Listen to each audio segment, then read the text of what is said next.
In the summer of 1867, a traveling Methodist preacher named Reverend Thomas Whitmore arrived in the remote East Texas town of Millfield to conduct a revival meeting. What he discovered behind the walls of the old courthouse would haunt him for the rest of his life. 89 men had vanished without a trace over the course of 18 months, all last seen entering Judge Harrison Crawford's courtroom for sentencing. The official records listed them as transferred to state penitentiary, but no prison in Texas had any record of their arrival.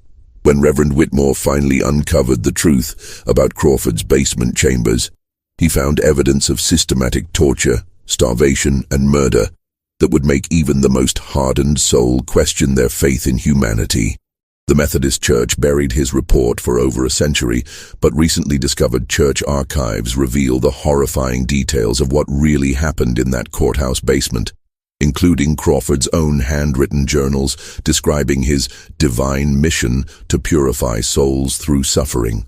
Before we continue with the story of Judge Crawford and the disappearance of those 89 souls, if you're someone who seeks the truth behind America's darkest secrets, then this channel is for you.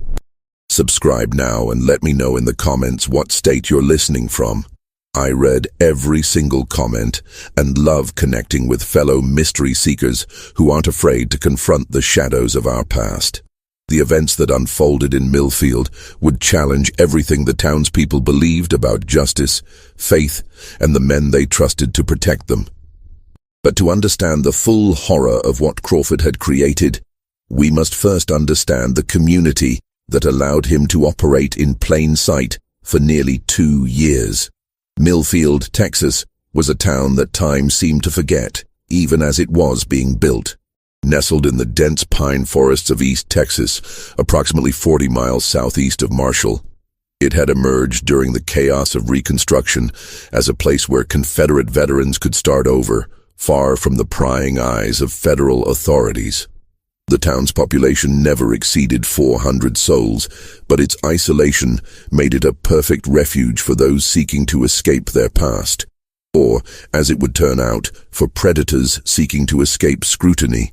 The settlement had been founded in 1864 by Colonel James Millfield, a former Confederate cavalry officer who had purchased several thousand acres of timberland with money he claimed to have saved before the war.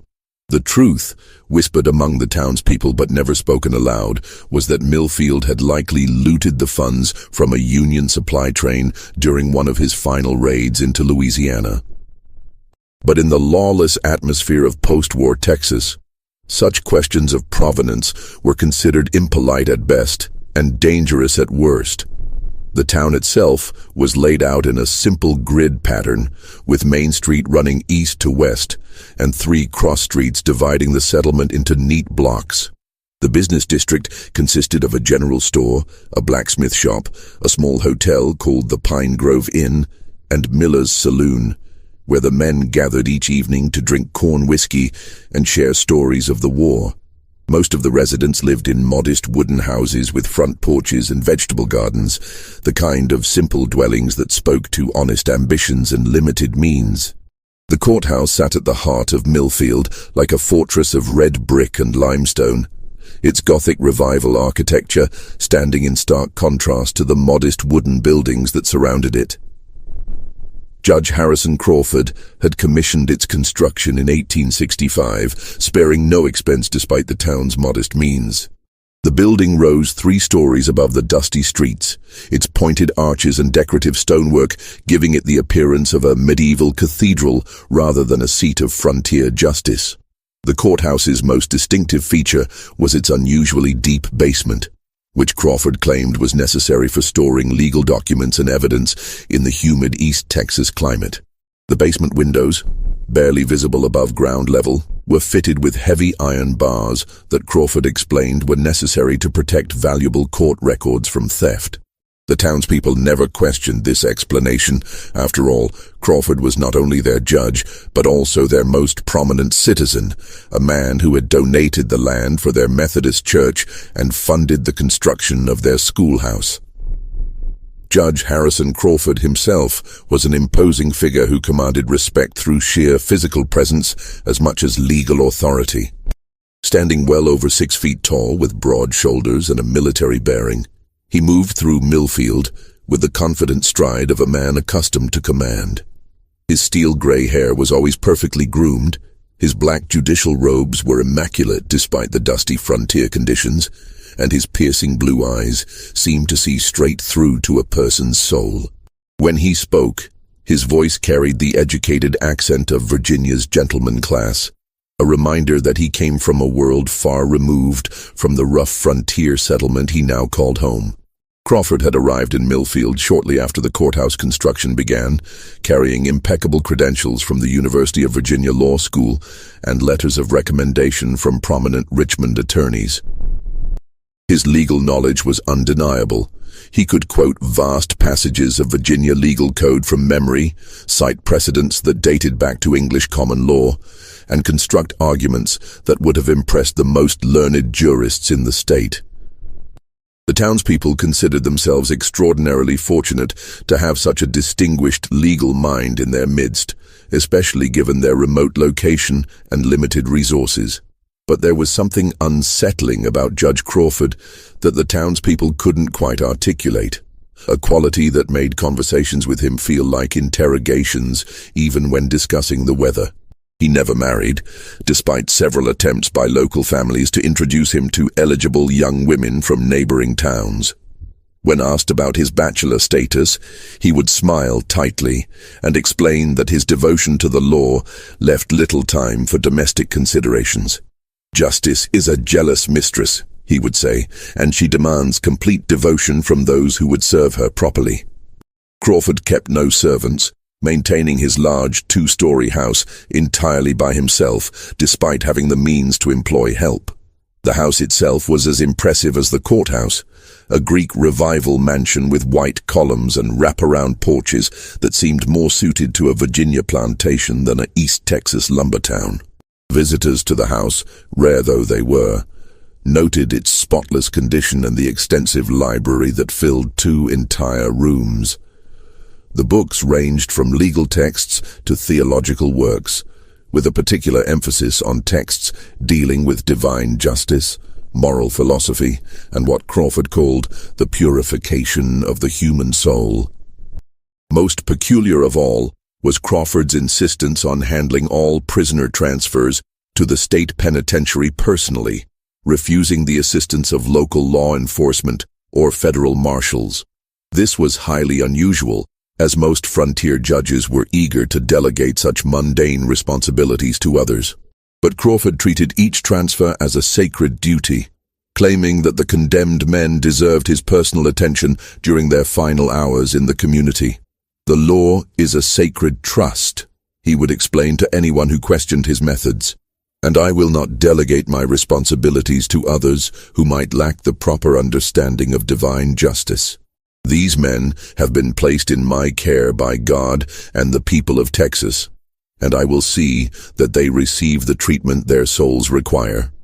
The Methodist congregation, led by their circuit preacher who visited monthly, had grown accustomed to Crawford's irregular attendance at services.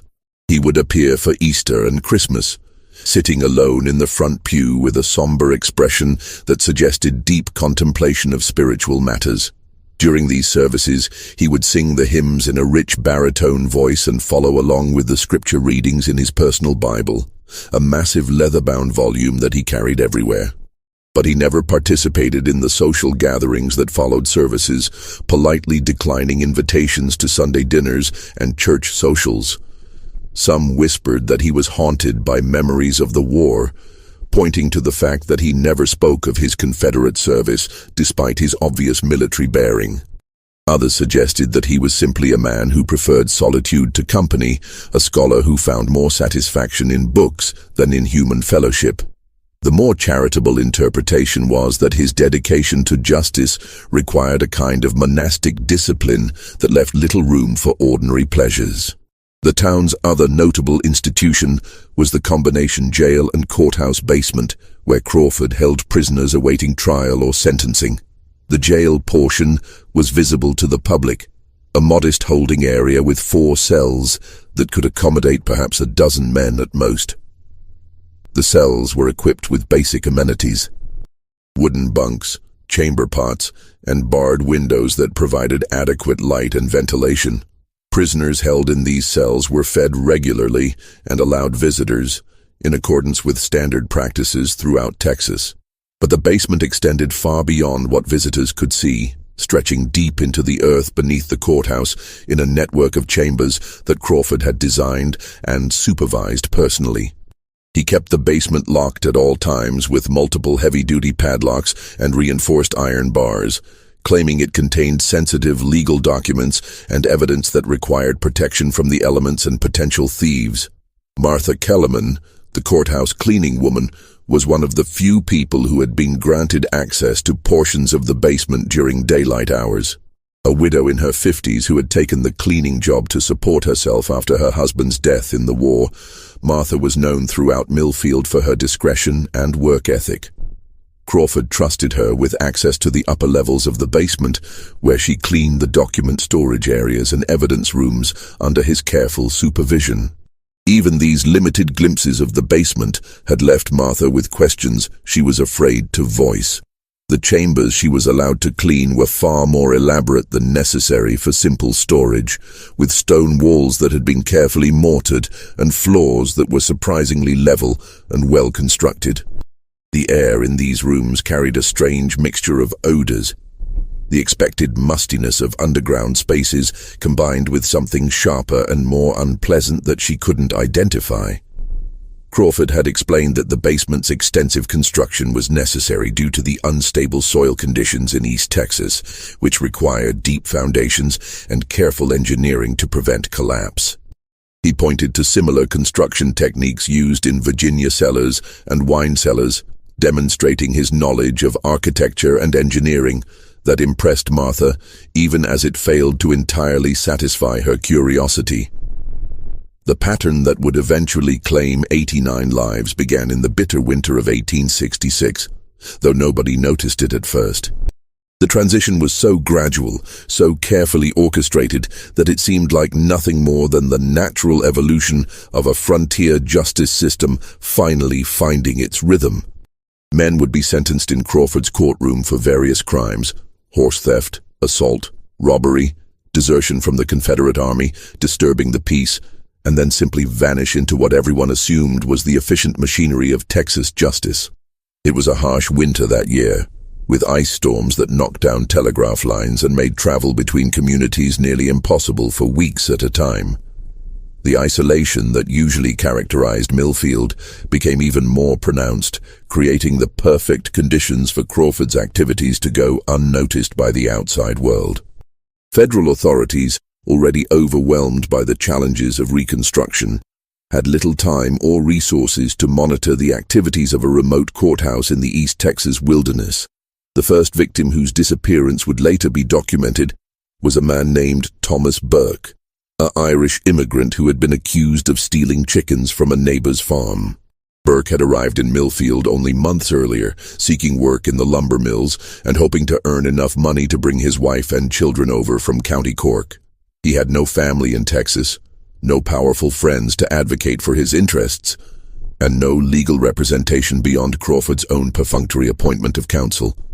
The trial itself was conducted with Crawford's characteristic attention to legal procedure. Witnesses were called, testimony was heard, and Burke was given the opportunity to speak in his own defense. But there was something theatrical about the proceedings, as if Crawford was performing the rituals of justice rather than actually pursuing it. The outcome seemed predetermined, and Burke was sentenced to 2 years in the state penitentiary for what should have been a minor offense. Thomas Burke, Crawford intoned from the bench, his voice carrying the weight of divine judgment. You have been found guilty of theft in violation of the laws of Texas and the commandments of Almighty God. You will be remanded to my custody for immediate transfer to the state penitentiary, where you will serve 2 years at hard labor. May this punishment serve to purify your soul and prepare you for a more righteous life upon your release. Burke was led away in shackles, and that was the last anyone in Millfield ever saw of him. Crawford explained that he had arranged for Burke's transfer during the night, as he preferred to conduct such business away from the public eye. "There's no need to make a spectacle of these proceedings," he told the few townspeople who inquired. "The man has a right to maintain some dignity, even in his disgrace." But it was Martha Kellerman who first noticed that something was amiss with these transfers. As the courthouse cleaning woman, she arrived early each morning to sweep the floors, dust the furniture, and prepare the building for another day of legal proceedings. She'd expected to find evidence of Burke's departure, perhaps muddy footprints from the transfer wagon, or paperwork left on Crawford's desk. Instead, she found nothing at all to suggest that anyone had entered or left the building during the night. When she mentioned this observation to Crawford, he explained that he had become quite efficient at conducting transfers without disturbing the courthouse's normal operations. "I take pride in leaving no trace of these unpleasant necessities," he said with a smile that didn't quite reach his eyes. "The people of Millfield shouldn't have to be reminded of the criminal elements in our midst every time they enter this building." As the winter progressed and the list of sentenced prisoners grew longer, Martha began to notice other peculiarities that troubled her increasingly restless sleep. Crawford was working later and later into the night, his office windows glowing with lamplight well past midnight. She could see the light from her small cabin behind the courthouse, and she often found herself lying awake, wondering what legal business could possibly require such dedication during the dark hours before dawn. More disturbing still were the sounds that occasionally drifted through the courthouse's thick walls during these late-night sessions. Martha had cleaned buildings all her life, and she knew the difference between the normal settling of timber and stone and the sounds of human activity. What she heard from the courthouse basement during Crawford's midnight sessions sounded like voices, muffled conversations, occasional shouts, and sometimes what sounded disturbingly like sobbing or moaning. When Martha finally worked up the courage to ask Crawford about these sounds, his explanation was both plausible and somehow unsatisfying. "The acoustics in that basement are quite peculiar, Martha," he told her with his characteristic patient smile. "Sound carries in unexpected ways through those stone chambers. What you're hearing is probably the settling of the building or perhaps rats in the walls. Old buildings make all sorts of mysterious noises, particularly during the winter months when the temperature changes stress the materials." But Martha had grown up in a farmhouse that was over 50 years old, and she knew every sound that an aging building could make. What she heard from the courthouse basement wasn't the creaking of timber or the scurrying of rodents. It was human voices, speaking in tones of desperation and fear that made her skin crawl with unnamed dread. She began to pay closer attention to the comings and goings at the courthouse, noting details that had previously escaped her notice. Prisoners would enter Crawford's courtroom for sentencing, but they never seemed to leave through the front door. When she asked about this, Crawford explained that he preferred to conduct transfers through the basement entrance to avoid creating a spectacle for the townspeople.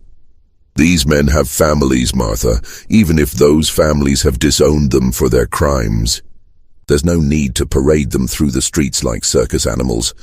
I arrange for their transport through the basement entrance, where they can maintain some dignity in their final moments in our community." The explanation seemed reasonable enough, but Martha couldn't shake the feeling that something was fundamentally wrong with the picture Crawford was painting. She had never seen a prison transport wagon anywhere near the courthouse, despite Crawford's claims that transfers were happening regularly. The road behind the courthouse, where such a wagon would logically wait, showed no signs of heavy traffic or the distinctive wheel ruts that would be left by a loaded prison transport. Martha began to notice other details that seemed inconsistent with Crawford's explanations. The judge was ordering an unusual amount of supplies for the courthouse, far more than would be necessary for the few prisoners typically held overnight before transfer. His monthly orders from the general store included enormous quantities of food: hardtack, salt pork, beans, and cornmeal in amounts that could feed dozens of men for extended periods. When the store owner mentioned this to Martha, Crawford's explanation was that he was stockpiling supplies in case of severe weather that might delay transfers. Even more concerning were the medical supplies that Crawford ordered with increasing frequency: bandages, laudanum, surgical instruments, and other items that seemed excessive for treating the minor injuries that might occur during normal courthouse operations. When Martha questioned this, Crawford explained that he had taken on the responsibility of providing medical care for prisoners who arrived at his courthouse in poor condition. "Many of these men have been living rough before their arrest," he told her. "They arrive here suffering from malnutrition, untreated injuries, and various ailments that require attention before they can be safely transferred to the state penitentiary. I consider it my Christian duty to ensure that they receive proper medical care during their time in my custody." But it was the smells that occasionally wafted up from the basement that truly convinced Martha that something was seriously wrong. Having grown up on a farm, she was familiar with all the ordinary odors of life and death, the smell of slaughtered livestock, rotting vegetables, and human waste. But what she occasionally detected coming from the courthouse basement was something different and infinitely more disturbing. There was the metallic scent of blood, but not the fresh blood of a recent injury. This was the thick, cloying smell of blood that had been spilled in large quantities and allowed to congeal. There was also a sickly sweet odor of decay that reminded her of the time a cow had died in a remote pasture and hadn't been discovered for several days. Most disturbing of all was a sharp chemical smell that burned her nostrils and made her eyes water. The unmistakable odor of lime and lye, substances used for breaking down organic matter. When Martha finally confronted Crawford about these smells, his reaction was the first time she had ever seen him display anything resembling anger. His usual calm demeanor cracked for just a moment, revealing something cold and dangerous underneath. "Mrs. Kellerman," he said, his voice taking on a sharp edge that made her step backward instinctively, "I would strongly advise you to focus on your cleaning duties and leave the administration of justice to those qualified to handle such matters. The basement contains evidence from various criminal cases, including some rather unpleasant incidents involving livestock theft and property damage. What you're detecting is likely the odor of preserved animal remains and chemical preservatives used in evidence storage." The explanation was delivered with Crawford's usual authority, but there was something in his eyes that suggested he was no longer entirely convinced of his own ability to maintain his carefully constructed deception. Martha nodded and retreated to her cleaning duties, but she had seen enough to know that whatever was happening in the courthouse basement had nothing to do with evidence storage or normal legal procedures. That night, Martha began keeping a careful record of everything she observed at the courthouse. She noted the names of prisoners brought before Crawford for sentencing, the dates of their trials, and the official explanations for their subsequent disappearances. She recorded the unusual orders Crawford placed with local merchants, the strange sounds and smells coming from the basement, and the judge's increasingly erratic behavior during their brief conversations. By the spring of 1867, Martha's careful documentation revealed a pattern that was impossible to ignore. 37 men had been sentenced in Crawford's courtroom and had subsequently vanished without a trace. None of them had been seen boarding prison transport wagons. None of their families had received word from them after their supposed transfers, and none of the state prison facilities had any record of their arrival. As the long winter of 1866 gave way to a wet and muddy spring, the missing prisoners began to haunt the collective memory of Millfield in ways that nobody could have anticipated. The disappearances had been gradual enough that no single incident raised immediate alarm, but the cumulative effect was beginning to create an atmosphere of unease that permeated every aspect of life in the small community. Wives and mothers began arriving at the courthouse with increasing frequency, seeking information about their husbands and sons who had vanished into Crawford's custody. These women came from throughout East Texas, some traveling for days through dangerous territory to reach Millfield and demand answers about their missing loved ones. They brought with them letters from state prison authorities confirming that no prisoner by their husband's or son's name had been received, despite Crawford's official documentation claiming that transfers had been completed. Sarah Morrison was perhaps the most persistent of these desperate women. A devout Methodist and the wife of Samuel Morrison, the church deacon who had been convicted of grain theft, Sarah refused to accept Crawford's explanations for her husband's disappearance. She was a woman of considerable intelligence and determination, having managed her family's small farm single-handedly during her husband's service in the Confederate Army. Her questions were pointed and well-informed, and her refusal to be intimidated by Crawford's judicial authority made her a natural leader for the other worried families. "Judge Crawford," Sarah said during one of her weekly visits to the courthouse, "I've traveled to Huntsville personally and spoken with the warden at the state penitentiary. They have no record of receiving my husband, despite your written documentation claiming he was transferred 3 months ago. I've also contacted the federal authorities responsible for prisoner transport, and they have no record of any transfers from this courthouse. Where is my husband?" Crawford's response to such challenges was always the same: patient explanations about bureaucratic inefficiency, lost paperwork, and the chaos that still plagued Texas government in the aftermath of war and Reconstruction.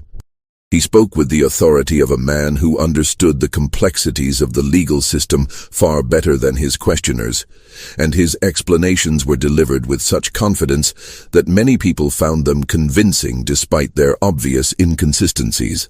"Mrs. Morrison, I understand your distress and I sympathize with your situation. But you must understand that the state government is still recovering from the disruptions of the war. Records are being lost. Prisoners are being transferred between facilities without proper documentation, and communication between various institutions is unreliable at best. Your husband was lawfully convicted and sentenced, and he was transferred according to proper procedures. The fact that prison officials cannot immediately locate his records doesn't mean he has vanished.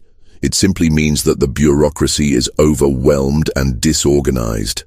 But Sarah Morrison was not a woman who accepted convenient explanations when they contradicted obvious facts.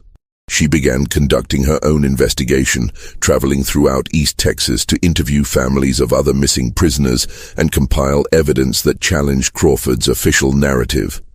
What she discovered was a pattern of disappearances that extended far beyond her husband's case. Thomas Burke, the Irish immigrant who had been the first to vanish, had promised to write to his wife in County Cork as soon as he was settled in prison.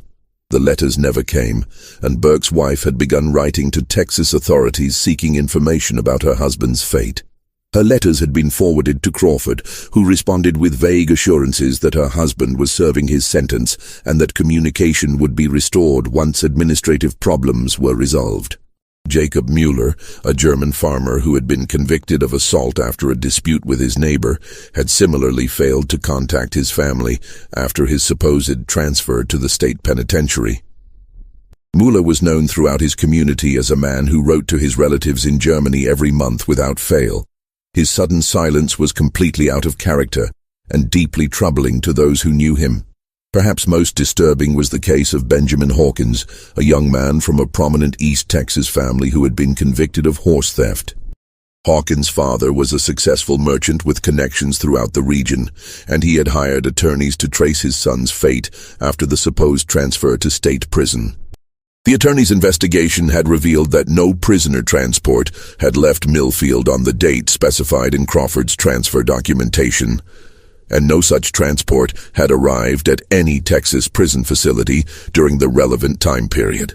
As Sarah Morrison compiled these cases and many others, a disturbing picture began to emerge. Crawford was documenting prisoner transfers that had never occurred, claiming to follow legal procedures that left no actual evidence of their implementation.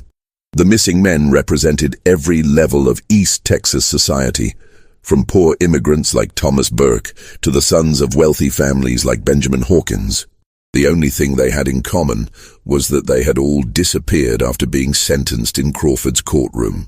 Sarah's investigation also revealed troubling details about Crawford's personal behavior that had previously been dismissed as mere eccentricity.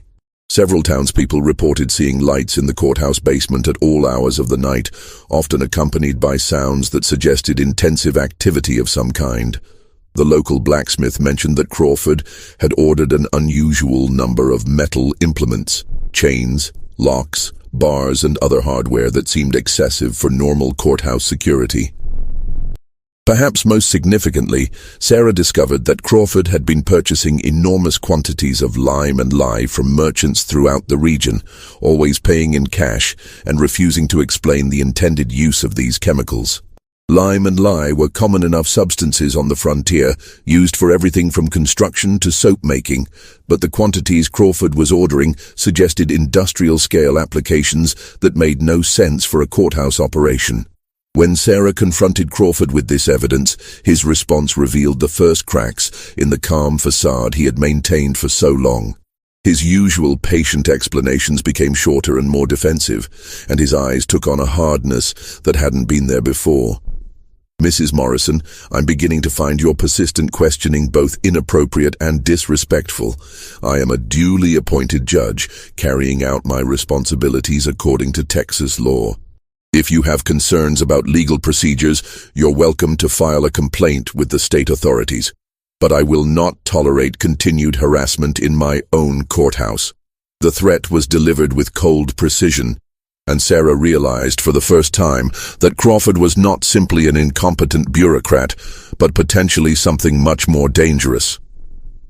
She began to share her findings with other families and concerned townspeople, building a network of people who were asking the same troubling questions about the fate of their missing loved ones.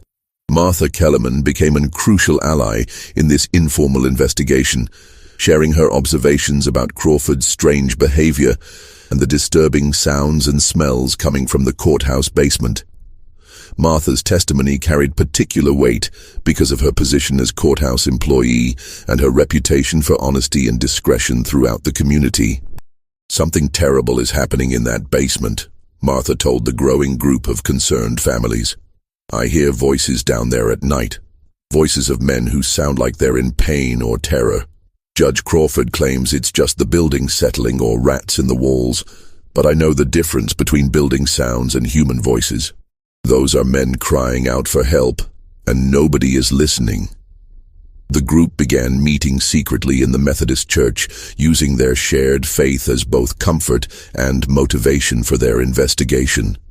They prayed for guidance in their search for the truth, and they found strength in their conviction that God would not allow such evil to go unpunished indefinitely. Sarah Morrison emerged as their unofficial leader, organizing their efforts and maintaining detailed records of their findings. But their investigation was hampered by Crawford's position of authority and the general reluctance of law enforcement to challenge a sitting judge. The local sheriff was a political appointee who owed his position to Crawford's influence, and federal authorities were reluctant to investigate based on what they considered unsubstantiated rumors and family complaints. The missing men had all been convicted criminals after all, and their disappearance could be explained by administrative incompetence rather than criminal activity. As summer approached, the tension in Millfield became increasingly palpable. Crawford's behavior grew more erratic and defensive, while the families of missing prisoners became more vocal in their demands for answers. The stage was being set for a confrontation that would reveal the true scope of the horror that had been hidden beneath the courthouse floors. The breakthrough that would eventually expose Crawford's crimes came from the most unexpected source imaginable.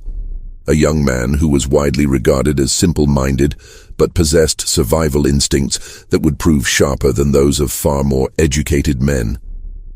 Billy Tate was barely 19 years old, illiterate, and had been dismissed by most of Millfield's residents as a harmless vagrant who lived by his wits and occasional odd jobs. But his intimate knowledge of the East Texas wilderness and his natural cunning would make him the key to unraveling Crawford's carefully constructed deception.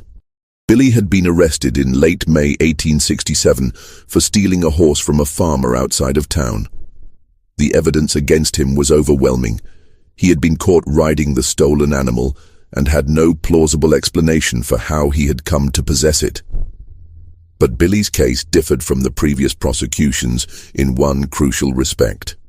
Unlike the previous victims, he had grown up in the forests around Millfield and possessed an almost supernatural ability to navigate in darkness and survive in hostile conditions.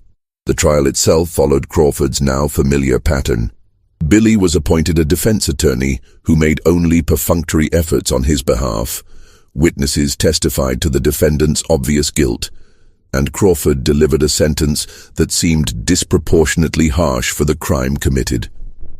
Billy was sentenced to 3 years in the state penitentiary, despite the fact that horse theft was typically punished with much shorter terms. William Tate, Crawford intoned from the bench, his voice carrying its usual tone of divine judgment. You have been found guilty of horse theft, a crime that strikes at the very foundation of civilized society. Your actions demonstrate a fundamental disrespect for the property rights of honest citizens and the moral order that binds our community together. You will be remanded to my custody for immediate transfer to the state penitentiary, where you will serve 3 years at hard labor. May this punishment serve to correct your wayward nature and restore you to the path of righteousness. But unlike the previous victims, Billy Tate was not led quietly away to accept his fate. His experience living rough in the East Texas wilderness had taught him to trust his instincts about danger, and everything about Crawford's courthouse triggered his deepest survival instincts. When the bailiff approached to escort him to the holding cells, Billy's entire body tensed with the alertness of a wild animal sensing a predator. Billy was initially held in the regular jail cells that were visible to the public, sharing space with 2 other men who were awaiting trial for minor offenses.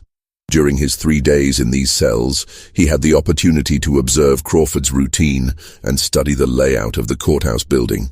What he noticed immediately was that Crawford spent an extraordinary amount of time in the basement areas that were supposedly used only for storage, often working there late into the night with sounds of activity that seemed inconsistent with document filing or evidence cataloging. More significantly, Billy noticed that Crawford seemed to be preparing for something special. The judge ordered additional supplies from the general store, including rope, metal restraints, and medical equipment that seemed excessive for a simple prisoner transfer. Crawford also spent considerable time studying Billy specifically, watching him with an intensity that went far beyond normal judicial interest in a convicted criminal. On the evening before his scheduled transfer, Billy was moved from the public jail cells to a holding area in the basement that Crawford claimed was more secure. This was the first time Billy had been taken below ground level, and what he found there immediately confirmed his worst fears about Crawford's true intentions. The basement was far more extensive than anyone above ground had realized. Crawford had constructed a complex network of chambers and corridors that extended deep into the earth beneath the courthouse, creating what amounted to a secret prison that could hold dozens of men without any possibility of detection from the outside world. The walls were lined with carefully fitted stone blocks. The floors were paved with brick, and the ceilings were supported by heavy wooden beams that spoke to careful engineering and substantial investment. But it was the evidence of long-term occupation that truly terrified Billy. The holding cell where he was placed showed clear signs of having housed multiple prisoners for extended periods. The straw covering the floor had been changed recently, but underneath, Billy could see stains that suggested previous occupants had suffered injuries or worse. The walls bore scratches and markings that looked like attempts to keep track of time or leave messages for future prisoners. Most disturbing of all were the sounds that echoed through the basement during the night hours. Billy could hear voices coming from deeper chambers, the voices of men who were clearly in distress, sometimes crying out in pain or pleading for mercy. These were not the sounds of men awaiting comfortable transport to state prison. They were the sounds of men who had been subjected to systematic abuse and who had given up hope of rescue. Billy's survival instincts, honed by years of living on the margins of civilized society, told him that he was in mortal danger and that escape was his only chance of survival. Unlike the previous victims, however, Billy possessed skills that made escape a realistic possibility. He had grown up breaking into abandoned buildings and finding ways through locked doors, and his small size and natural agility gave him advantages that larger men would not have possessed. Over the course of his first night in the basement, Billy carefully examined his cell and the surrounding area, looking for weaknesses in Crawford's security arrangements. What he discovered was that Crawford's attention to the psychological aspects of imprisonment had exceeded his attention to purely physical security measures. The basement chambers were designed to be escape-proof primarily through intimidation and despair, rather than through impregnable construction. Billy noticed that one of the stones in his cell wall was slightly loose, apparently having been weakened by water seepage over time. Working carefully through the night, he managed to widen the gap enough to remove the stone entirely, creating an opening that led to the building's foundation area. From there, he could access a drainage tunnel that Crawford had apparently overlooked during his security preparations. But Billy's escape was complicated by what he observed during his second day in Crawford's custody. He was taken from his cell to what Crawford called examination, a process that revealed the true scope of the judge's depravity and the fate that had befallen the previous prisoners. Billy Tate's examination took place in a chamber deep beneath the courthouse that Crawford had constructed with the meticulous attention to detail of a man pursuing his life's work. The room was larger than any of the holding cells, with a vaulted ceiling that disappeared into shadows beyond the reach of lamplight. The walls were lined with the same carefully fitted stone blocks that characterized the rest of the basement, but these stones showed stains and discoloration that spoke to activities far removed from normal judicial proceedings. Crawford had transformed himself for these sessions, exchanging his judicial robes for a simple black cassock that gave him the appearance of a medieval monk or inquisitor. His demeanor was completely different from the calm, professional manner he displayed in his public courtroom. Here, in the depths of his secret chambers, he radiated an intensity that was both terrifying and somehow religious in its fervor. "William Tate," Crawford began, his voice echoing off the stone walls with unnatural resonance. "You stand before the throne of true justice, where the superficial laws of men give way to the eternal laws of divine righteousness. The proceedings upstairs were necessary theater, performed for the benefit of those who lack the spiritual insight to understand the true nature of justice. But here, in these sacred chambers, we will undertake the real work of purifying your soul." The chamber contained devices that seemed to have been inspired by medieval Inquisition chambers, but crafted with the precision of a man who understood both engineering and human anatomy. There was a wooden chair equipped with leather straps and metal fixtures that could be adjusted to cause varying degrees of pain and restraint. Nearby stood a table covered with surgical instruments, some of which Billy recognized, and others that seemed designed for purposes that had nothing to do with medicine. Most terrifying of all was Crawford's obvious expertise with these devices. He moved among them with the familiarity of long practice, adjusting straps and testing mechanisms with the casual efficiency of a craftsman preparing his tools for another day's work. It was clear that Billy was not the first person to be brought to this chamber, and the judge's practiced movement suggested that many others had preceded him. "The process of spiritual purification requires complete honesty," Crawford continued, his voice taking on the cadence of a sermon delivered to a congregation of one. "You must confess not only the crimes for which you were convicted, but every sin you have ever committed, every impure thought you have entertained, every moment when you have strayed from the path of righteousness. Only through complete confession and appropriate penance can your soul be prepared for the judgment that awaits us all." Billy had encountered religious fanatics before during his wanderings through East Texas, but Crawford's intensity went far beyond ordinary evangelical fervor. The judge seemed to genuinely believe that he had been divinely appointed to carry out a mission of spiritual purification that transcended ordinary legal procedures. His eyes held the glassy certainty of a man who had convinced himself that his actions, however horrific, were justified by a higher purpose. Crawford began his interrogation with seemingly innocent questions about Billy's childhood, his family background, and his education. But gradually, the questioning became more invasive and disturbing, probing into areas of personal experience that had nothing to do with the horse theft conviction. Crawford seemed particularly interested in Billy's sexual experiences, his religious beliefs, and any incidents in his past that might be construed as morally questionable. "You see, William," Crawford explained during a brief pause in the questioning. "The crime for which you were convicted is merely a symptom of a deeper spiritual corruption that has taken root in your soul. Horse theft is an act of pride and rebellion against the natural order that God has established. But to truly cleanse your soul, we must identify and address all the sins that led you to this moment of criminality." When Billy refused to confess to sins he had never committed, Crawford began to employ the devices he had so carefully prepared. The process began with relatively minor discomfort: tight restraints that limited circulation, uncomfortable positions that caused muscle cramps and joint pain. But Crawford was a patient man, and he seemed to take genuine pleasure in the gradual escalation of suffering that he could inflict on his victims. "Pain is a gift from God," Crawford explained as he adjusted the restraints that held Billy in an increasingly uncomfortable position.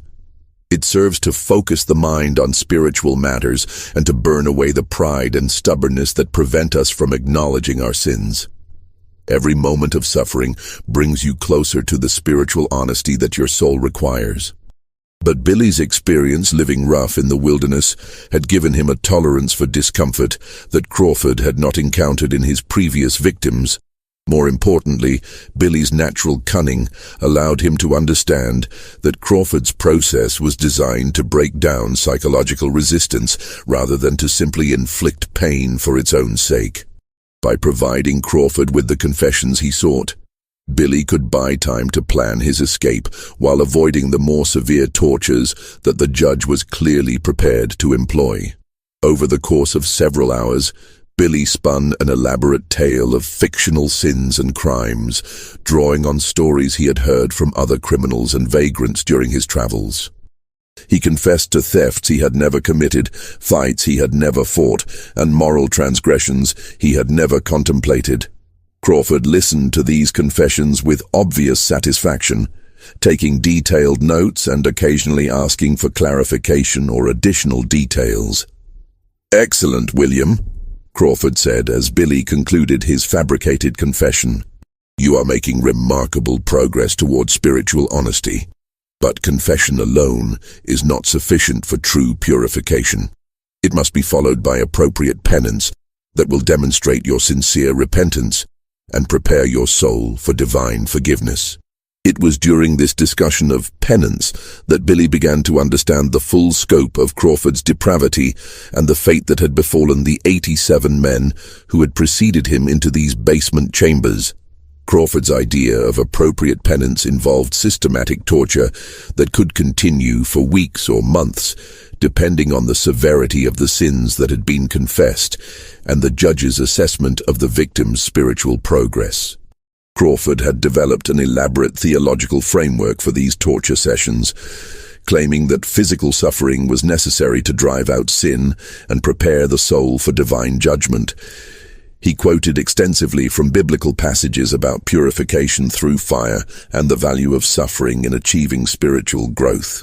But his interpretations of these passages were so twisted and self-serving that they bore no resemblance to any legitimate Christian theology.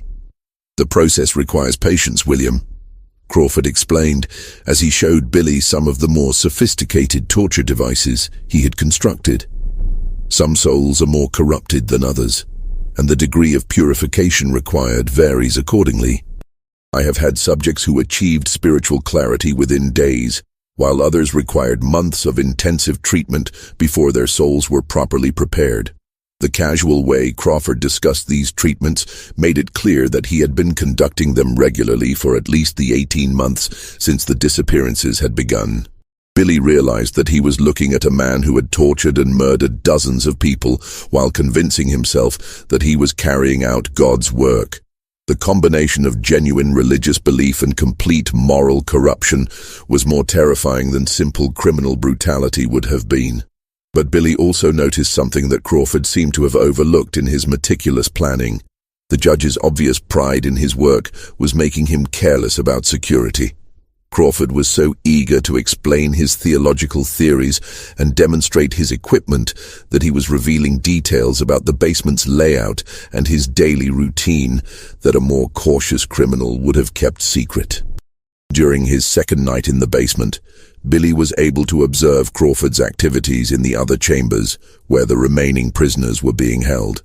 What he saw confirmed his worst fears about the fate of the missing men, while also revealing weaknesses in Crawford's operation that might make escape possible for someone with Billy's particular skills.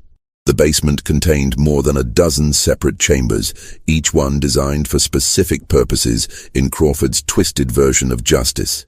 There were holding cells similar to the one where Billy was confined, torture chambers equipped with various devices for inflicting pain, and what appeared to be medical facilities where Crawford attended to prisoners who had been injured during their spiritual treatments.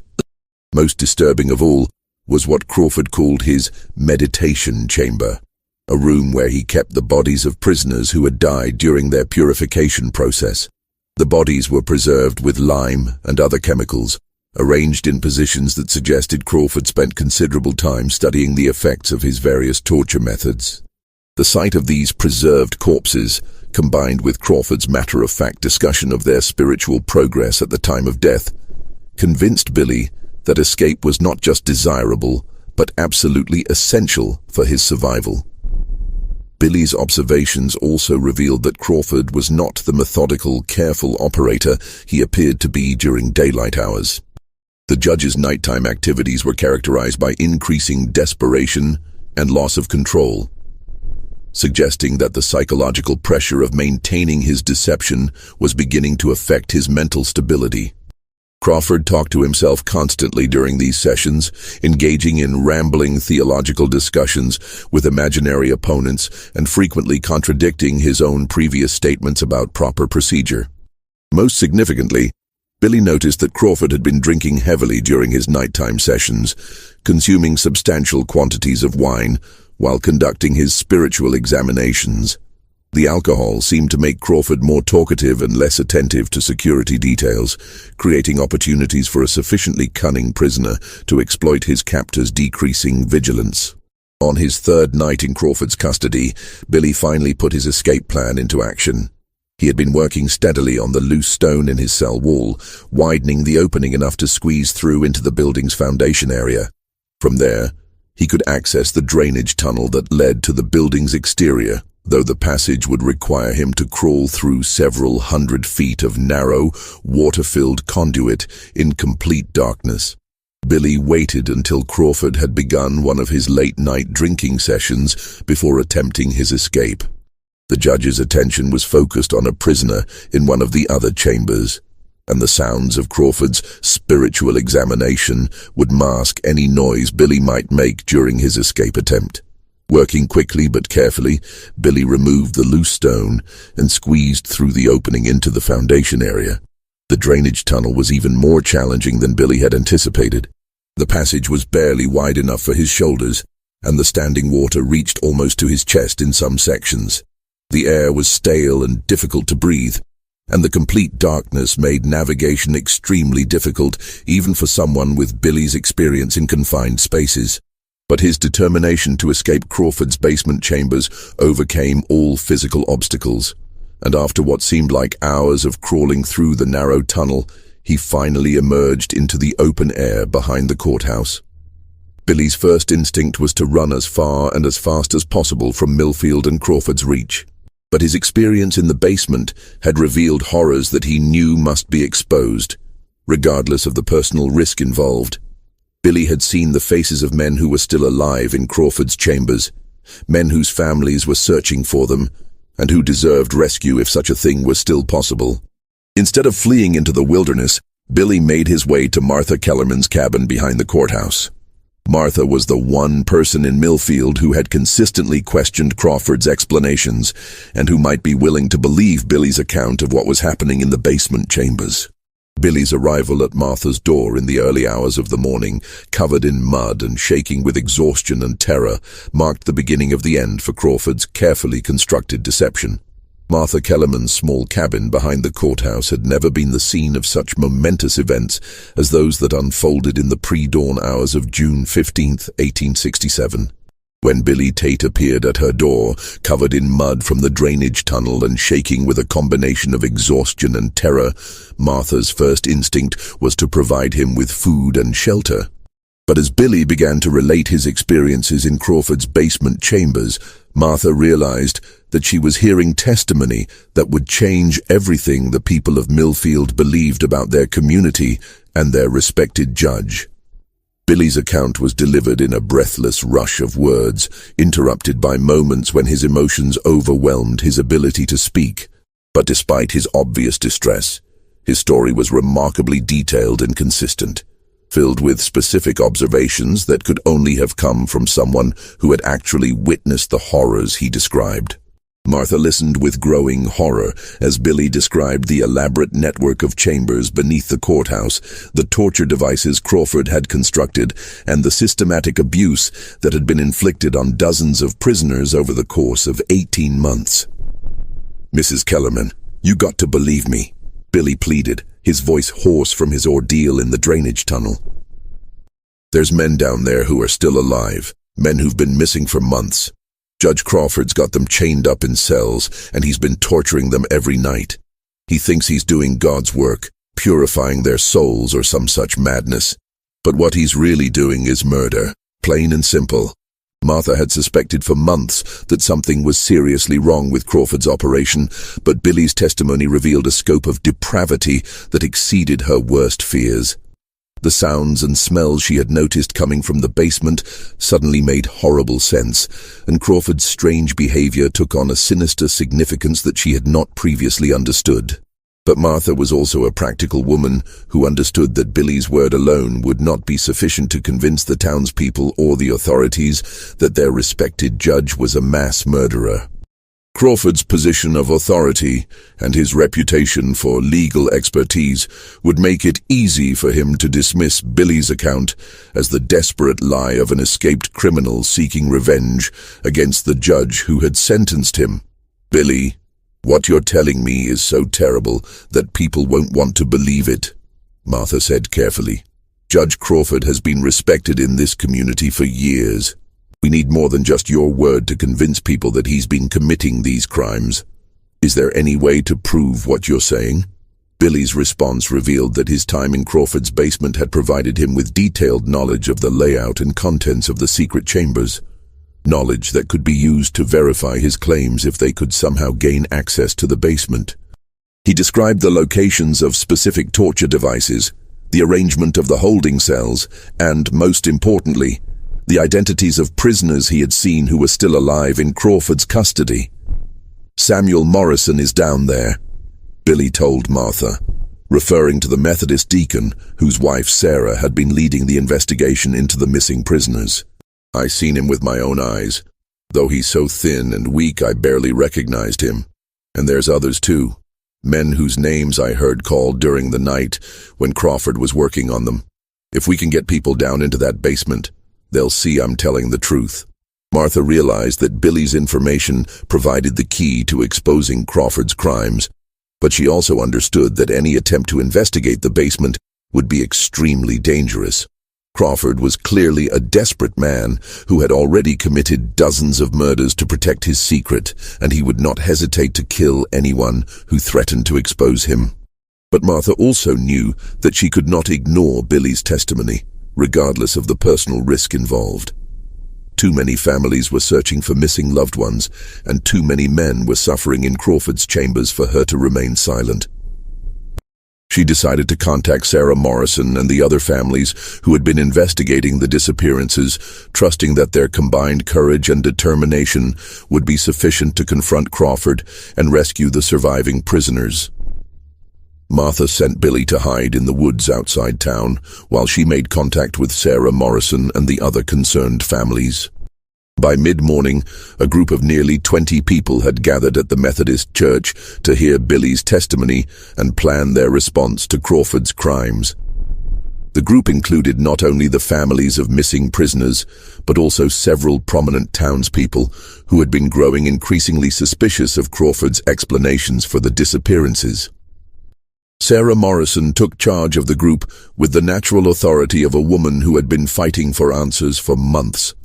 After hearing Billy's detailed account of the basement chambers and the systematic torture being conducted there, she organized the townspeople into a delegation that would demand immediate access to the courthouse basement to verify Billy's claims. "We've been asking questions and accepting excuses for too long," Sarah announced to the assembled group. "If what Billy is telling us is true, then our husbands and sons are being tortured and murdered while we stand around waiting for official responses to our inquiries. It's time to take action, regardless of the consequences." The delegation that marched to the courthouse that afternoon included Sarah Morrison, Martha Kellerman, and 18 other townspeople armed with lanterns, axes, and grim determination to discover the truth about the missing prisoners. They arrived at the courthouse to find Crawford in his office, apparently conducting normal business as if nothing unusual had occurred the previous night. Crawford's initial response to the delegation's demands was to rely on his familiar combination of legal authority and patient condescension. He expressed concern about Billy Tate's escape and suggested that the young man's wild stories were the product of guilt and desperation rather than actual observation. "I understand your concerns," Crawford told the assembled townspeople, "but you must realize that William Tate is a convicted criminal who has every reason to fabricate stories that would discredit the legal system that sentenced him." The boy is clearly disturbed, and his tales of underground chambers and torture devices are obvious fantasies designed to generate sympathy and deflect responsibility for his crimes. But the townspeople were no longer willing to accept Crawford's explanations without verification. Sarah Morrison stepped forward as the group's spokesperson, her voice carrying the authority of righteous anger and months of frustrated investigation. "Judge Crawford, we're not here to debate the credibility of Billy Tate's testimony. We're here to demand immediate access to the courthouse basement so that we can verify or disprove his claims for ourselves. If he's lying, then you have nothing to fear from allowing us to examine the areas he described. But if he's telling the truth, then there are men down there who need our help immediately." Crawford's response revealed the first cracks in the calm facade he had maintained for nearly 2 years. His usual measured delivery became sharp and defensive, and his eyes took on a hardness that suggested he was no longer entirely convinced of his ability to maintain his deception through words alone. "I will not allow a mob of hysterical townspeople to ransack official courthouse facilities based on the ravings of an escaped criminal," Crawford declared, his voice rising in both volume and intensity. "The basement contains sensitive legal documents and evidence that could be damaged or destroyed by unauthorized access. If you have legitimate concerns about courthouse operations, you're welcome to file complaints with the appropriate state authorities." But the townspeople had moved beyond the point where official procedures and legal technicalities could satisfy their demands for immediate action. They had heard Billy's detailed testimony, they had observed Crawford's increasingly erratic behavior, and they had endured months of unconvincing explanations for the disappearance of their loved ones. The time for patience and legal niceties had passed. "Judge Crawford," Sarah Morrison said with cold determination, "you can either unlock those basement doors voluntarily, or we will break them down. The choice is yours, but we are going into that basement today, one way or another." Crawford's response was swift and violent, revealing the desperation and instability that had been hidden beneath his judicial robes for months. He disappeared into his office and emerged moments later with a shotgun, his face twisted with rage and something that might have been genuine fear. "You will not enter this building," Crawford snarled, his voice barely recognizable as belonging to the same man who had delivered measured legal opinions from the bench for nearly 2 years. "I am the law in this community, and I will maintain order by whatever means necessary.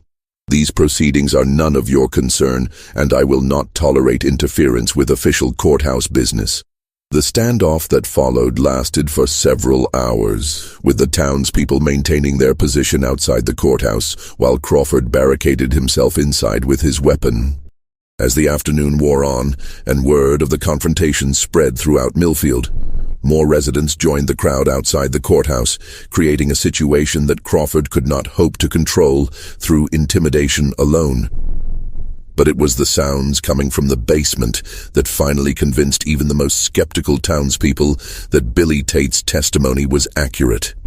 As evening approached and Crawford's desperation increased, the careful soundproofing that had concealed his activities for months began to fail. The assembled crowd could hear voices crying out from beneath their feet, voices of men who were clearly in distress and who were calling for help in terms that left no doubt about their circumstances. The sounds from the basement confirmed Billy's account so completely that even Crawford's most loyal supporters could no longer maintain their faith in his innocence.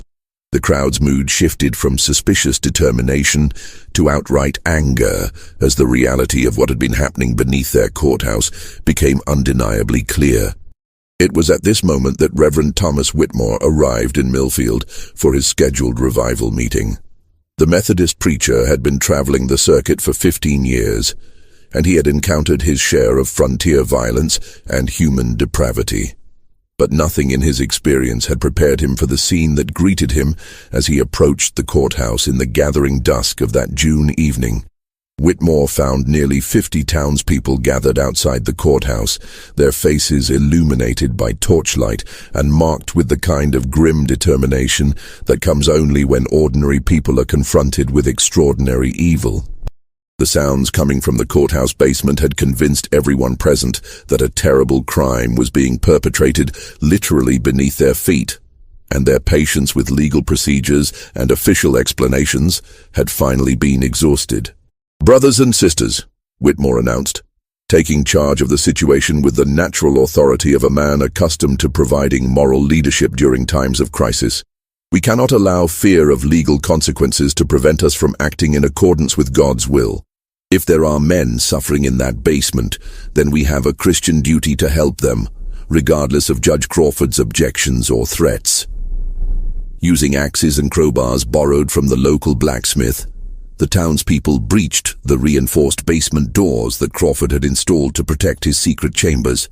The first thing that hit them was the overwhelming stench, a nauseating combination of human waste, decay, medical chemicals, and the unmistakable odor of lime that had been used in unsuccessful attempts to mask the smell of death.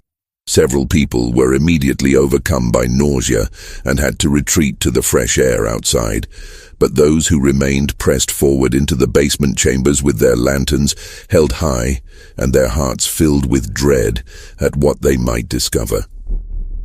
What they found in Crawford's basement exceeded even Billy Tate's horrifying descriptions. The judge had constructed an elaborate underground complex that stretched far beneath the courthouse, a network of chambers and corridors that had been designed with the meticulous attention to detail of a man pursuing his life's work. The walls were lined with carefully fitted stone blocks, the floors were paved with brick that could be easily cleaned, and the ceilings were supported by heavy wooden beams that spoke to both engineering expertise and substantial financial investment. But it was the evidence of systematic torture and murder that truly revealed the scope of Crawford's depravity. The main torture chamber contained devices that seemed to have been inspired by medieval Inquisition chambers, but constructed with modern engineering principles and a detailed understanding of human anatomy. There were restraining devices designed to hold victims in positions that would maximize their suffering, surgical instruments that had been used for purposes that had nothing to do with medicine, and elaborate contraptions for inflicting precisely calibrated amounts of pain. The holding cells were even more horrifying than the torture chamber. Crawford had constructed more than a dozen separate chambers for containing prisoners during his extended purification processes, each one equipped with chains, restraints, and primitive sanitation facilities that spoke to long-term occupation.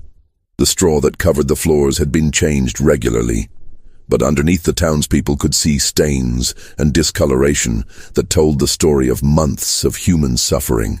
But it was the discovery of the living prisoners that truly broke the hearts of the townspeople who had come searching for their missing loved ones. 37 men were still alive in Crawford's chambers, though many of them were barely recognizable as the healthy individuals who had disappeared from Millfield over the previous 18 months.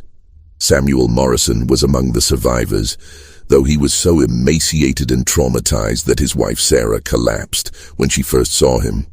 The Methodist deacon who had once been a pillar of his community was now a hollow-eyed shadow of his former self, his body bearing the marks of months of systematic torture, and his mind damaged by psychological abuse that had been designed to break his will and reshape his personality according to Crawford's twisted theological theories. "Sarah," Morrison whispered when he recognized his wife among the rescuers, his voice barely audible and filled with the wonder of a man who had given up hope of ever seeing another familiar face. "Is it really you? I thought I would die down here without ever seeing you again." Similar scenes of reunion and horror played out throughout the basement as family members discovered loved ones they had been searching for since the previous winter.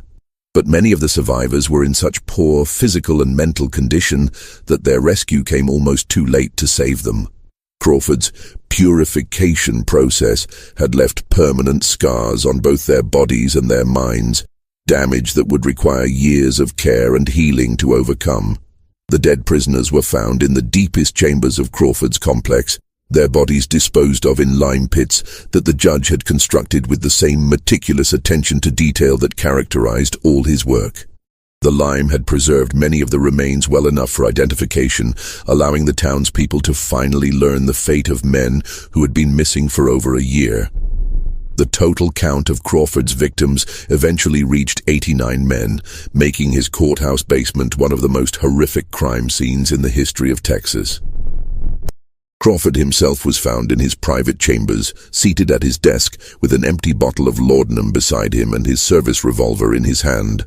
He had apparently taken his own life rather than face the consequences of his exposure. But even in death, he had left behind a testament to his twisted philosophy in the form of detailed journals that documented his methods and his justifications for what he had done. The journals, written in Crawford's precise handwriting and filled with biblical quotations and theological arguments, revealed a man who had convinced himself that he was carrying out God's will by subjecting prisoners to suffering that would purify their souls before divine judgment.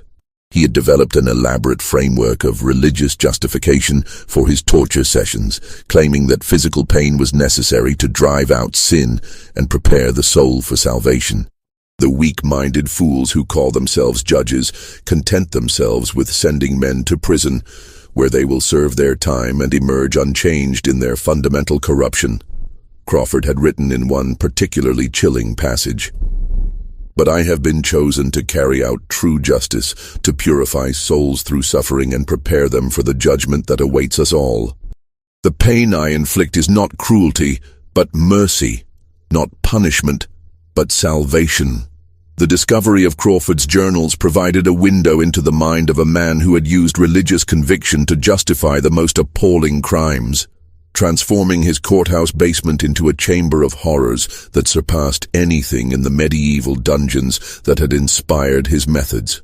The aftermath of the courthouse basement discovery sent shockwaves throughout East Texas and beyond, creating ripples that would be felt for generations in the community that had unknowingly harbored one of the most prolific serial killers in American history.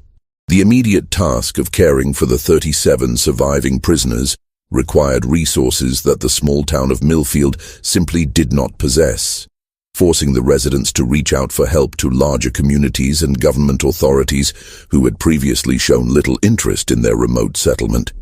Dr. Elizabeth Hartwell, a physician from Marshall who had studied in Philadelphia before moving to Texas, arrived in Millfield within days of the discovery to assess the medical needs of Crawford's survivors. Her examination revealed the full scope of the physical damage that had been inflicted on the prisoners during their months or years in captivity. Many of the men suffered from malnutrition so severe that it had caused permanent damage to their organs and nervous systems. Others bore the scars of Crawford's torture devices, including broken bones that had healed improperly, nerve damage from prolonged restraint, and infections that had been left untreated for weeks or months. But it was the psychological damage that proved most difficult to address. Crawford's purification process had been designed not just to inflict physical pain, but to break down the fundamental sense of self that allowed his victims to maintain their sanity during their ordeal. Many of the survivors exhibited symptoms that Dr. Hartwell had never encountered before. A combination of extreme anxiety, periodic catatonia, and a peculiar form of religious mania that seemed to echo Crawford's own twisted theology. Samuel Morrison's recovery became a case study in the long-term effects of Crawford's methods. The Methodist deacon, who had once been known for his cheerful disposition and community leadership, was now a broken man who spoke in whispers and flinched at sudden movements. His wife Sarah devoted herself to his care with the same determination she had brought to investigating his disappearance, but it took months before Samuel could tolerate being in enclosed spaces or hearing raised voices without experiencing panic attacks. "He talks about purification constantly," Sarah confided to Reverend Whitmore during one of the minister's extended stays in Millfield. Judge Crawford convinced him that the torture was necessary for his spiritual salvation, and even now, even after everything we've shown him about Crawford's madness, part of him still believes it. It's as if that monster reached into Samuel's soul and twisted everything good and decent into something dark and frightening. The other survivors faced similar challenges in readjusting to normal life after their experiences in Crawford's basement chambers. Some, like Billy Tate's cellmate Jacob Mueller, eventually recovered enough to resume productive lives, though they carried physical and emotional scars that would never fully heal. Others, particularly those who had been held the longest, never fully recovered their mental stability and required permanent care from family members or charitable institutions. The community of Millfield itself struggled to come to terms with the knowledge that they had unknowingly supported and respected a mass murderer for nearly 2 years. Many residents felt guilty about their failure to recognize Crawford's true nature, while others questioned their own judgment and ability to trust authority figures in the future. The courthouse building became a source of shame and horror that nobody in the community could bear to use for official purposes, and it was eventually abandoned and left to decay as a monument to the evil that had been concealed within its walls. Reverend Thomas Whitmore spent weeks in Millfield, providing spiritual counseling to the survivors and their families, while also documenting the full scope of Crawford's crimes for his report to the Methodist Church hierarchy. His investigation revealed details about Crawford's background that explained how he had been able to operate undetected for so long, while also raising disturbing questions about the authenticity of his credentials and the truth about his past. The University of Virginia Law School, when contacted by federal investigators, confirmed that they had no record of anyone named Harrison Crawford graduating from their institution during the time period indicated on his credentials.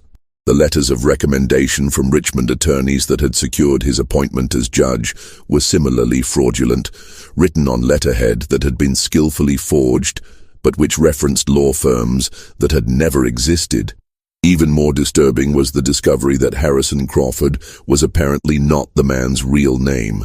Federal investigators eventually determined that the man who had terrorized Millfield was actually Thomas Hartman, a former Confederate intelligence officer who had been reported missing after the fall of Richmond in 1865.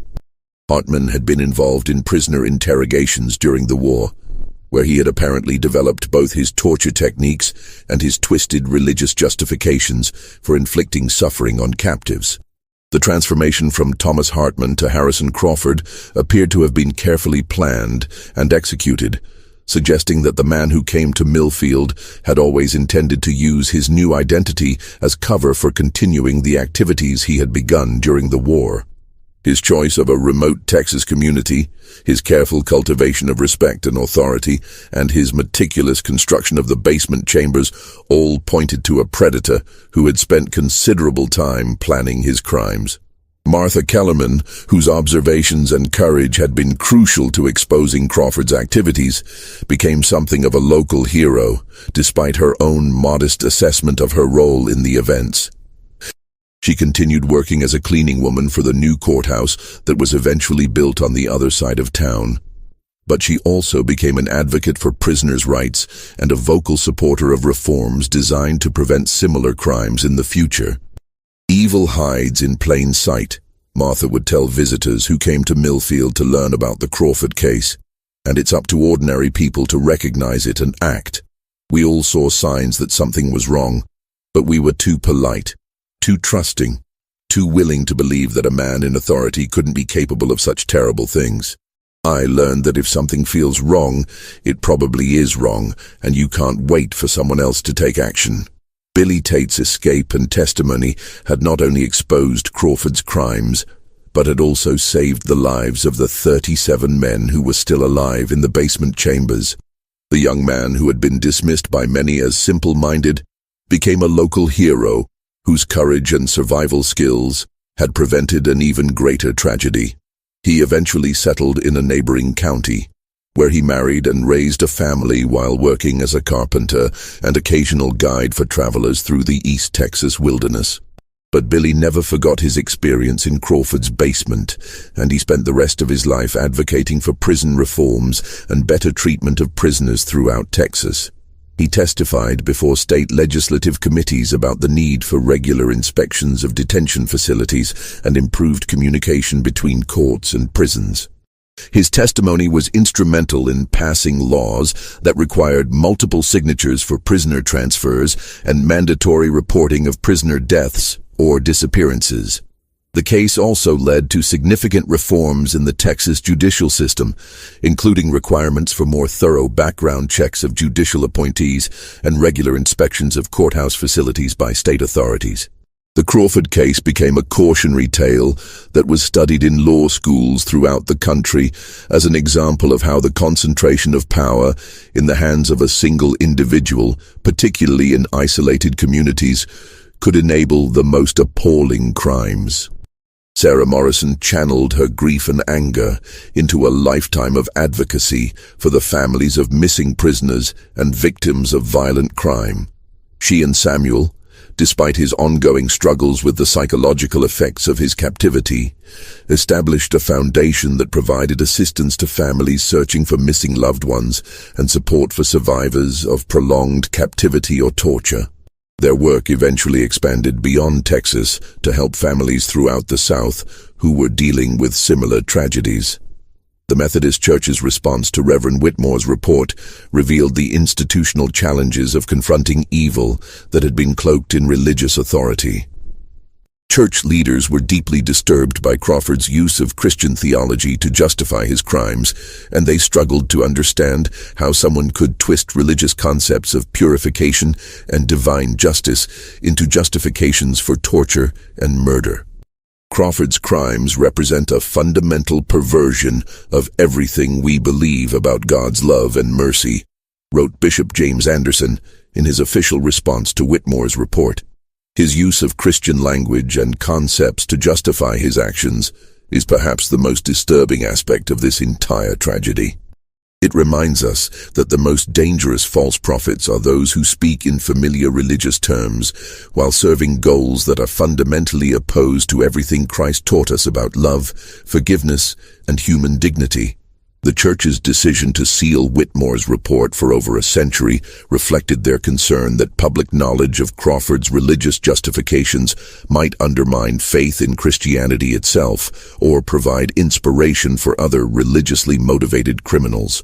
But when the report was finally released in 1967, it became an important document for scholars studying the intersection of religious extremism and criminal behavior. The physical evidence of Crawford's crimes was carefully documented by federal investigators before the basement chambers were sealed with concrete and lime. The torture devices and other equipment were destroyed, but detailed drawings and descriptions were preserved for use in training law enforcement officers to recognize similar crimes in the future. The courthouse building itself was eventually demolished in the 1920s, and the site was converted into a memorial park dedicated to the victims of Crawford's crimes. The psychological impact of the Crawford case extended far beyond the immediate victims and their families. The residents of Millfield struggled for years with questions about their own complicity in the crimes through their failure to recognize Crawford's true nature. Many people blamed themselves for trusting authority too readily or for ignoring warning signs that seemed obvious in retrospect. Dr. Hartwell's ongoing study of the survivors provided some of the first detailed documentation of what would later be recognized as post-traumatic stress disorder. Though the terminology and treatment methods available in 1867 were far less sophisticated than modern approaches to trauma recovery. Her notes described symptoms that would be familiar to any modern psychologist: intrusive memories, hypervigilance, emotional numbing, and a persistent sense of danger that made normal social interaction extremely difficult. The economic impact of the scandal was also significant for the small community of Millfield. The negative publicity associated with the Crawford case made it difficult to attract new residents or businesses to the town, and many existing residents chose to relocate to communities that weren't associated with such horrific crimes. The population of Millfield never recovered from the exodus that followed the courthouse basement discovery, and the town eventually became a virtual ghost town by the early 20th century. But perhaps the most important legacy of the Crawford case was its demonstration of the power of ordinary citizens to confront evil when official authority fails to protect them. The courage shown by people like Martha Kellerman, Sarah Morrison, and Billy Tate proved that regular people could make a difference when they were willing to trust their instincts and take action despite personal risks. The story of Judge Crawford's courthouse basement serves as a permanent reminder that the most dangerous monsters are often those who cloak themselves in the trappings of respectability and authority. Crawford's crimes were enabled not by supernatural forces, but by the ordinary human tendency to trust those in positions of power and to avoid asking uncomfortable questions about inconsistencies in official explanations.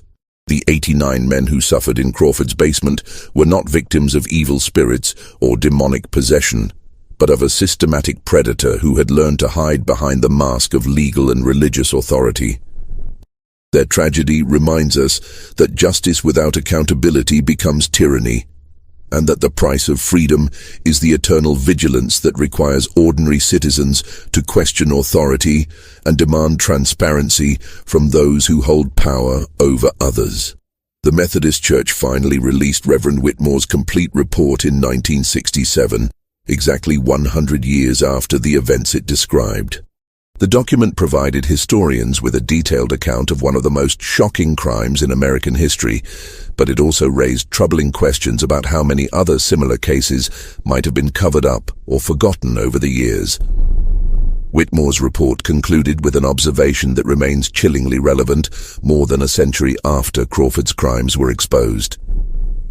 The capacity for evil lies not in supernatural forces, but in the human heart, and it is only through constant vigilance and moral courage that we can hope to prevent such horrors from occurring again. Judge Crawford's victims were not destroyed by demons or devils, but by the systematic cruelty of a man who had convinced himself that his actions were justified by divine authority. Their suffering reminds us that the most dangerous criminals are often those who believe most fervently in their own righteousness. The Reverend's words proved prophetic as historians and criminologists began to study the Crawford case in the context of other religiously motivated crimes throughout American history. The pattern of authority figures using religious justification for criminal behavior appeared repeatedly in cases ranging from the Salem witch trials to various cult-related murders that would plague the country in later decades. Modern forensic experts who examined the surviving evidence from Crawford's basement chambers were struck by the sophisticated psychological manipulation techniques he had employed. Dr. Michael Harrison, a forensic psychologist who studied the case in the 1970s, noted that Crawford's methods bore striking similarities to those used by modern cult leaders and authoritarian regimes to break down individual resistance and reshape personality according to the manipulator's desires. Crawford understood that physical torture alone was not sufficient to achieve his goals. Dr. Harrison wrote in his analysis of the case, "His real innovation was the integration of psychological manipulation with religious authority to create a system that convinced victims to participate in their own destruction. Many of the survivors reported that they had begun to believe, at least partially, in Crawford's theological justifications for their suffering. This suggests a level of psychological sophistication that was remarkable for its time and terrifying in its implications. The surviving fragments of Crawford's personal journals, preserved despite his attempts to destroy them before his suicide, revealed the gradual evolution of his criminal methodology over the months he spent in Millfield. Early entries showed a man struggling to reconcile his desires for control and dominance with his genuine religious beliefs. But as time progressed, his writings demonstrated an increasingly elaborate theological framework that allowed him to justify any action as divine will. "God has chosen me as his instrument of purification," Crawford wrote in an entry dated December 1866. "The weak and corrupted souls that come before my earthly court require treatment that goes far beyond the superficial penalties imposed by human law. Their sins run deep, like poison in their veins, and only through intense suffering can this poison be drawn out and their souls prepared for divine judgment." Later entries revealed Crawford's growing confidence in his mission and his increasing detachment from normal human empathy. He began to view his victims not as fellow human beings, but as subjects in a divine experiment that he had been specially chosen to conduct. The progression from reluctant participant in God's plan to enthusiastic architect of suffering provided disturbing insights into how ordinary religious belief could be corrupted into justification for the most appalling crimes.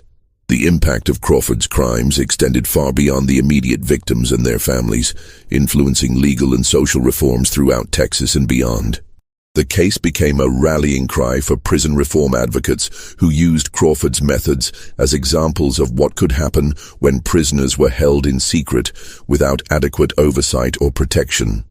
The reforms that followed included mandatory inspections of detention facilities, requirements for multiple witnesses to prisoner transfers, and improved communication systems between courts and prisons. Perhaps most significantly, the Crawford case contributed to growing awareness of the need for psychological evaluation of judicial appointees and other authority figures who would have power over vulnerable populations. The recognition that Crawford's crimes had been enabled by his position of trust and authority led to reforms designed to prevent similar predators from gaining access to potential victims through official channels. The town of Millfield itself never recovered from the trauma of the courthouse basement discovery. By 1900, fewer than 50 people remained in the community that had once been home to 400 residents. The abandoned buildings slowly succumbed to the East Texas climate, becoming overgrown with vines and eventually collapsing entirely. Today, only a few foundation stones and the memorial park mark the location where one of America's most horrific crimes was committed. But the memory of Crawford's victims has been preserved through the efforts of their descendants and the historical societies that have documented their stories.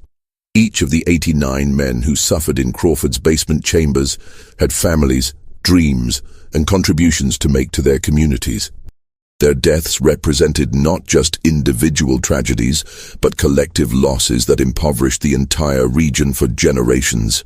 The annual memorial service held at the site of the former courthouse has become a gathering place for the descendants of Crawford's victims and for others who want to remember the importance of vigilance against the abuse of authority. Sarah Morrison, who lived to be 96 years old, attended every memorial service until her death in 1943, using the occasions to remind new generations about the need to question authority and protect the vulnerable. "Evil doesn't announce itself with horns and pitchforks," Sarah would tell the young people who gathered for these memorial services. "It comes dressed in respectability, speaking the language of authority and righteousness." Judge Crawford convinced an entire community that he was a godly man carrying out divine justice, while he was actually torturing and murdering innocent people in his basement. We must never forget that the greatest monsters are often those who claim to speak for God, or country, or law. The psychological studies conducted on Crawford's surviving victims provided important insights into the long-term effects of prolonged captivity and torture that would prove valuable to researchers studying similar crimes in later decades. The detailed documentation of their symptoms and recovery processes contributed to the development of more effective treatments for trauma survivors and better understanding of how the human mind copes with extreme stress and abuse. Dr. Hartwell's notes on Samuel Morrison's case became particularly important to researchers studying what would later be termed Stockholm Syndrome, the tendency of captives to develop positive feelings toward their captors as a survival mechanism. Morrison's persistent belief that his torture had been spiritually beneficial, despite overwhelming evidence of Crawford's criminal insanity, demonstrated how powerful psychological manipulation could override rational thought, even in intelligent, well-educated individuals. The legal precedents established by the Crawford case influenced court decisions throughout the United States for decades after the crimes were discovered.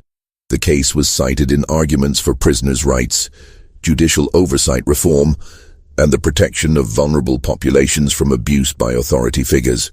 Legal scholars studying the case noted that Crawford's crimes had been enabled by a system that concentrated too much power in the hands of a single individual without adequate checks and balances. The religious community's response to Crawford's crimes sparked important theological discussions about the nature of evil and the responsibility of religious institutions to prevent the corruption of their teachings. The Methodist Church's decision to establish new training programs for ministers and improved systems for identifying and addressing religious extremism was directly influenced by their horror at how Crawford had twisted Christian concepts to justify his actions. The case also influenced the development of criminal psychology as a field of study, providing one of the first detailed examinations of a serial killer who used religious authority to facilitate his crimes. Criminologists studying the Crawford case identified patterns of behavior that would later be recognized in other religiously motivated criminals, contributing to the development of psychological profiles that could help law enforcement identify similar predators before they could claim additional victims. Billy Tate's remarkable escape and his crucial testimony became the subject of numerous studies by experts in survival psychology and resistance to psychological manipulation. His ability to maintain his sense of reality and personal identity, despite Crawford's systematic attempts to break down his psychological defenses, provided important insights into the factors that allow some individuals to resist even the most sophisticated forms of psychological torture. The courage shown by ordinary citizens like Martha Kellerman and Sarah Morrison in confronting an authority figure they suspected of criminal behavior became a model for civic engagement and social responsibility that was studied in schools throughout Texas for generations. Their willingness to risk personal safety and social ostracism to protect others demonstrated the power of individual conscience to triumph over institutional authority when that authority had been corrupted. The Crawford case remains one of the most thoroughly documented examples of systematic torture and murder in American criminal history, providing a stark reminder of the dangers inherent in concentrating power without accountability. The detailed records preserved by Reverend Whitmore, Dr. Hartwell, and other contemporary observers have allowed subsequent generations to study the case in remarkable detail, ensuring that the lessons learned from this tragedy continue to inform efforts to prevent similar crimes. The physical site of Crawford's crimes has been transformed from a place of horror into a place of remembrance and education. The memorial park established on the courthouse grounds includes plaques commemorating each of Crawford's 89 victims, ensuring that their names and stories will not be forgotten. The park also features educational displays that explain the historical context of the crimes and the reforms they inspired, helping visitors understand how such tragedies can be prevented in the future. The annual gathering of survivors' descendants has evolved into a broader conference on prisoners' rights, judicial reform, and the prevention of institutional abuse. Speakers at these conferences include legal experts, psychologists, human rights advocates, and survivors of similar crimes from around the world. The Crawford case has become a touchstone for discussions about the balance between authority and accountability in democratic societies. Perhaps the most enduring legacy of the Crawford case is its demonstration that ordinary people have both the power and the responsibility to confront evil when they encounter it. The townspeople of Millfield could have chosen to accept Crawford's explanations and avoid the risks associated with challenging his authority. Instead, they chose to trust their instincts, investigate his claims, and ultimately take action to protect the innocent. This terrifying chapter in Texas history reminds us that justice without transparency becomes tyranny, and that the most dangerous criminals are often those who believe they are acting in the name of righteousness. The 89 men who suffered in Crawford's basement were not victims of supernatural forces, but of a system that failed to protect them from a predator who had learned to hide behind the mask of legal and religious authority. Their story serves as a permanent warning about the price of complacency and the importance of questioning those who claim to speak with divine or governmental authority. In a democracy, the ultimate responsibility for preventing such crimes lies not with government officials or religious leaders, but with ordinary citizens who must remain vigilant against the abuse of power and willing to act when they encounter evidence of wrongdoing. The Methodist Church's decision to finally release Reverend Whitmore's complete report in 1967 came at a time when America was struggling with questions about authority, institutional responsibility, and individual conscience. The Crawford case provided historical context for contemporary debates about civil rights, the Vietnam War, and the responsibility of citizens to resist unjust authority. What do you think about this dark chapter in Texas history? Do you believe there might be other cases like Crawford's that have been covered up or forgotten over the years? The systematic nature of his crimes and the sophistication of his psychological manipulation techniques suggest that he may not have been unique. There could be other predators throughout history who used similar methods to victimize those under their authority. Share your thoughts in the comments below and let me know if you've heard similar stories from your own community or family history. Sometimes the most important lessons come from the darkest chapters of our past, and it's crucial that we continue to study these cases to prevent similar tragedies in the future. If you found this investigation as disturbing and eye-opening as I did, don't forget to subscribe and hit that notification bell so you never miss our deep dives into America's most shocking historical mysteries.